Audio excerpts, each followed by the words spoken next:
Assalamualaikum warahmatullahi wabarakatuh. Hello everyone, good morning. How was your day? I hope it will be fine. Today we will discuss about report reading journal article with the title is Using Minimum Nurse Staffing Regulation to Measure the Relationship Between Nursing and Hospital Quality of Care by Johannes Pett, David W. Harless, Carolina Nicole Herrera, and Barbara A. Mack. Before that, let me introduce myself. My name is Dhafa Aulia. I'm from Diplomatry of Nursing, Poltekkes Kemenkes Tasikmalaya. Okay, let's discuss begin. The table of contents is first, which is title, second, background or introduction, third, method of journal, fourth, result and discussion, and the last or fifth is conclusion. First, title. Simple the title in my opinion. Minimum nurse staffing regulation to measure the relationship between nursing and hospital quality of care. Why choose that title? Because, in my opinion, the title was associated with nursing and hospital quality care in this era. And we know that nurse was related with hospital quality care, and we see that hospital service are safe to be good if the nurse can also provide good service. Second, background or introduction. A substantial evidence-based support the relationship between higher hospital nurse staffing level and better patient outcomes. Although there is consensus that nursing is an important factor in ensuring quality of patient care, very few studies have identified a causal relationship between nurse staffing levels and patient outcomes. Most studies have been cross-sectional and thus subject to the possibility of reverse causation, leaving open the question of whether the observed staffing quality relationship is associative or causal. This study builds on prior research in 4 ways. We examine more patient outcomes than in previous studies. The 2 studies from Kalnock had data on only patient falls and pressure ulcers. Analyze pressure ulcers, red sign mortality following a postoperative complication. Considered mortality following a postoperative complication, postoperative respiratory failure, postoperative sepsis, and infection related to medical care. We consider 6 outcomes that are considered nurse sensitive by organizations such as the Nurse Quality Forum, the American Nurse Association. These outcomes are A. Failures to rescue, B. Decubitus ulcers, C. Selected infection due to medical care, D. Postoperative respiratory failure, E. Postoperative deep vein thrombosis or pulmonary embolism, DVT or PE, and last is sepsis.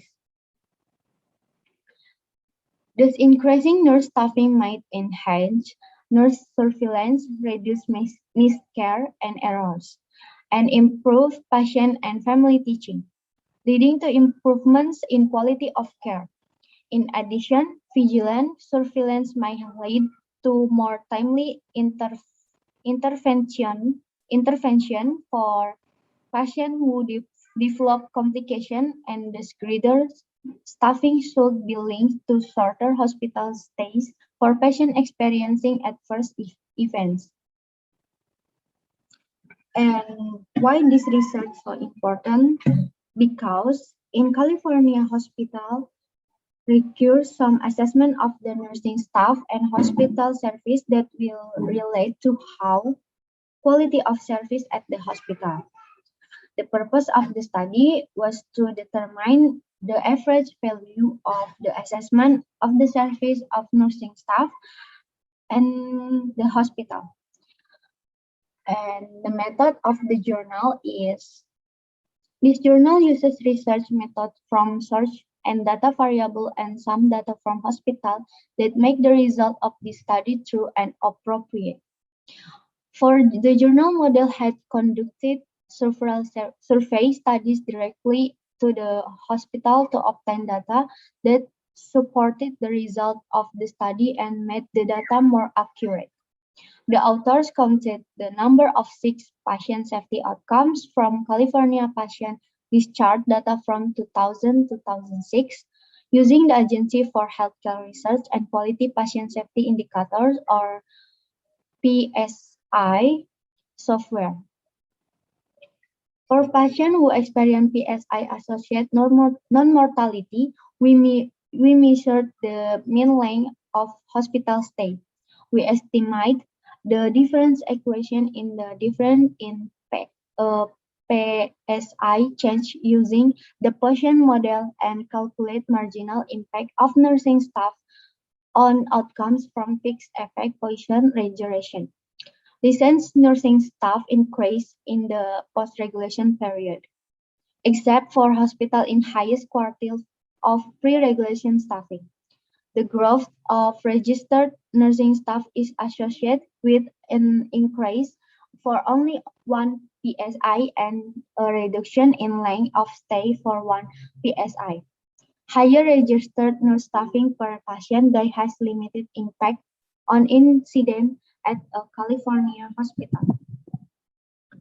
And data is analysis by resort hospital into quality based on their pre-regulation license nurse staffing levels or RNS and LVNS in medical surgical units. We did not use NIWS to define quartiles because California staffing regulations do not account for nursing intensity. And fourth, for the result and discussion. California's minimum staffing nursing staff regulation lead to staff change for the most part California hospital. However, some hospitals have a staff ratio above the mandate level before 2002, at least for some are massive and probably not necessarily increased staff. The instrument used in this study uses data from the hospital and a few surveys conducted by researchers. For information and reference in this journal, there are slight differences but overall the same and appropriate. And this is the table of the result. The last or 5 is conclusion. The conclusion is the net effect of nurse staffing legislation remains unknown. California's fixed minimum staffing ratio regulation have not been consistently linked to improvements in the quality of care.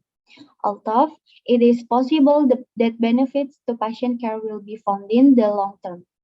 The comparatively flexible regulation established in other states have yet to be evaluated.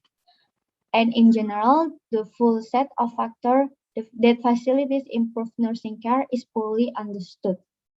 Thus, policymakers should treat